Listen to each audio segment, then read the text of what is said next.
नमस्कार मंडळी, प्रेमाने बोला, धन्यरंकारजी. बघा दासीन आज एक कहाणी ऐकली होती की बरेचसे शिपाई असतात. आता त्यांना एका लाईन मध्ये उभा केलेलं असतं.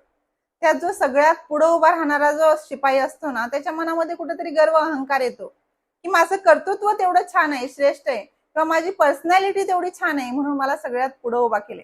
आणि जो सगळ्यात माग असतो ना, त्याच्या मनामध्ये कुठेतरी दुःख असतं की मला माग का बरं उभा केलं. आता तेवढ्यातच कमांडर येतात आणि पीछे मुड असा आदेश देतात. आता काय झालं, अहो जो सगळ्यात माग होता तो सगळ्यात पुढे झाला, आणि जो सगळ्यात पुढे होता तो सगळ्यात माग झाला. सांगायचंय की गर्वाचं हरण व्हायला एक सेकंद सुद्धा लागत नाही.